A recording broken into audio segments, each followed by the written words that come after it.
guys, Roxanne here from Tiny Home Living. Chris has been busy out in the tiny house as usual while I'm in the kitchen, and I just want to take you outside and give you a bit of an update on his progress with the plumbing rough-in.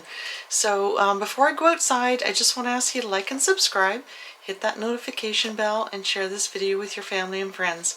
Hopefully people are learning something and it can be of some use and some help to those who want to do the same thing. So anyway, let's get started and go have a snoop at what he's up to. We were hoping the boy was coming yesterday to help us pull this wire, or sorry, tubing through the holes, and he's not going to be doing it, so I guess the old people get stuck doing it. Chris is just getting all the connections with the ABS in place.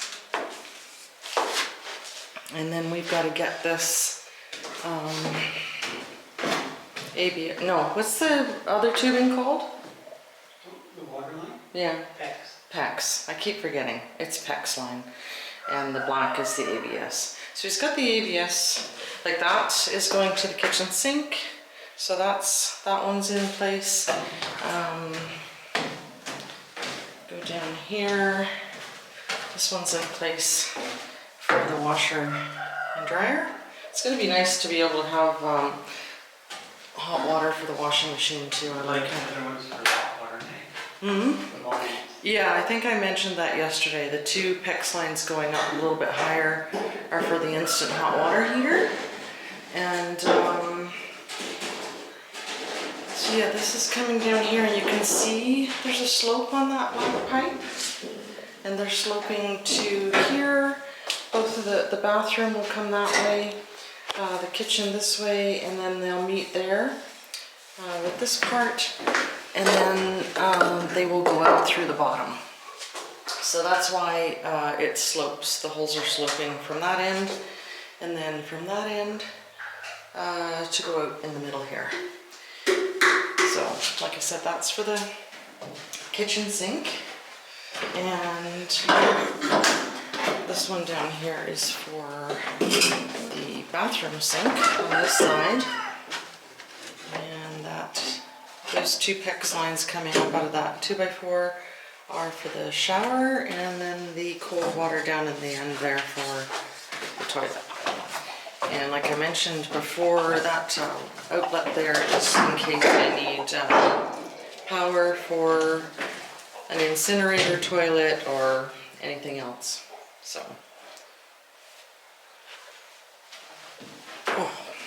walking on these things with Birkenstocks, like I said, is not as easy.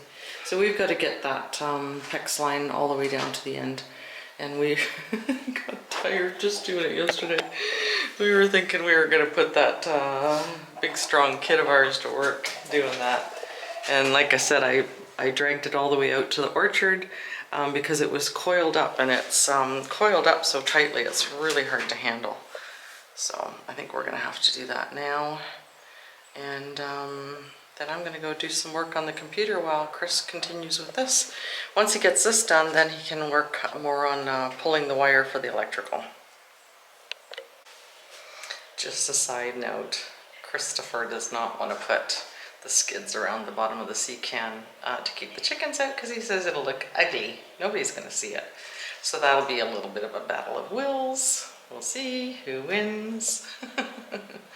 Anyway, he said there was one egg in there on the ledge and it's broken, so somebody obviously walked on it, and there's another chicken in there that he thinks is laying an egg. So anyway, he also has everything in place for the window here, above and below.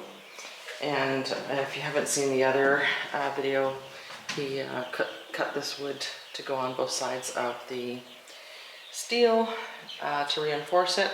We are, of course, going to double check the window to make sure the size is good, because we did expect it to be an inch smaller each way.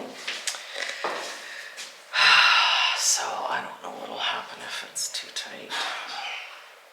That was a custom ordered window, so it's not like you can take it back. You're going to have to make the opening fit. So Anyway, we're gonna try WD-40 on the rest of the holes down there to get this PEX through, hoping that that'll help. WD-40 is awesome.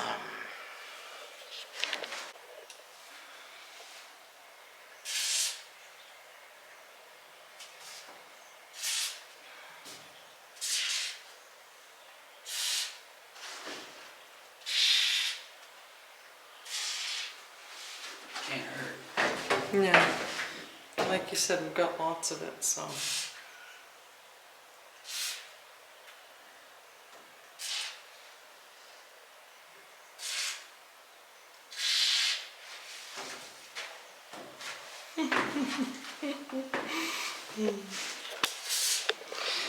Our shower curtain was like the hooks were sort of dragging on the shower curtain rod and just driving me bonkers. Okay, so it's been like that for a year or so. We saw this thing online about all the things you can use WD-40 for, and one of them was putting a little bit of WD-40 on the top of the shower curtain rod so the hooks slide better.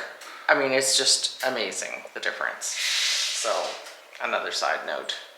It was so frustrating. And so we're hoping this helps with us old people sliding this PEX through these holes, because we're really, it took a lot of effort yesterday. So see if it helps today. I hope so. Well, that was fun.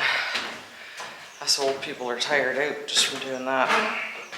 But got it down to the end here, where it has to be connected in with all those. So now that that is run all the way the length, Chris can get all the connections made. And once that's done, on to pulling wire for electrical. That's why it was important to get the boxes in place and figure out where they needed to be first. We were going to put 3 here under the window, but figured that the one in the middle would be in the way of tiling, make it more difficult to cut around. So I just put one at each end of the window. So all the boxes are in place, and now that that's done, Chris can do all the plumbing connections with the PEX and the ABS, and then get on to wiring. And once that's done, it's time for insulation. Yay! That's progress once you see the insulation done. Oh my goodness. So I'm just popping back out to the tiny house. I know it's really hard to tell when you're looking at this that there's any progress, but what Chris has been doing is crimping these joints, the T's, where it's attaching from this main line into the one going to the kitchen sink. So it's a lot of work, like all this tedious stuff. Getting this in again, going up there to where the kitchen sink will go, and all of these ones here. This is where the pressure tank is going to go here. This one is going up to, oh, this one's for the pressure tank.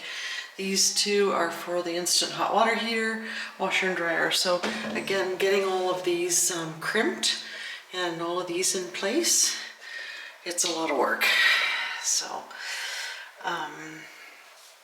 anyway, like I say, it doesn't look like a lot of progress, but it is.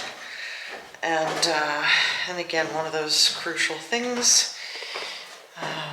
Again, getting all of these crimps on here.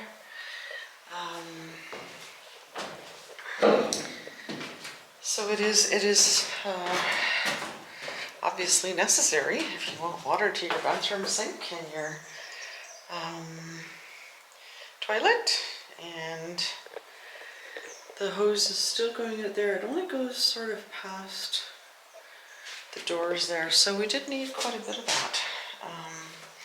I think we got 100-foot rolls So that was good that we got that much.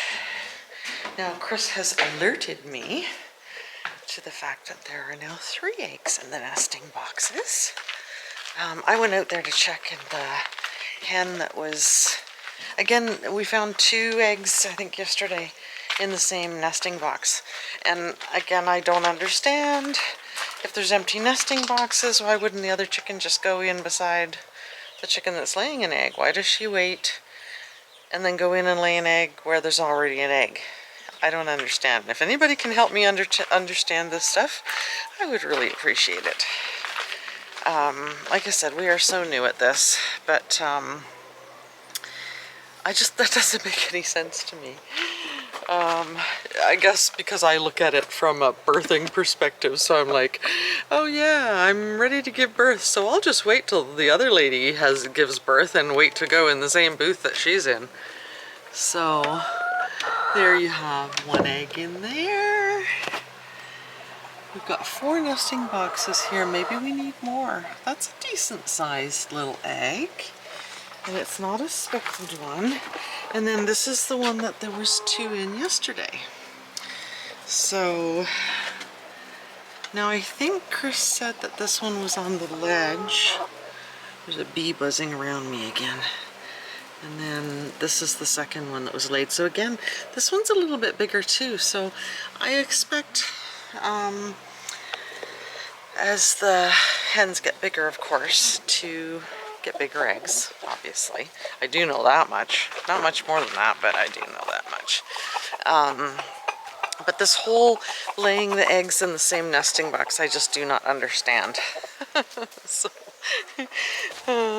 this whole chicken thing, like before we got the chickens, I'm like, I don't really understand chicken sex. It really confuses me.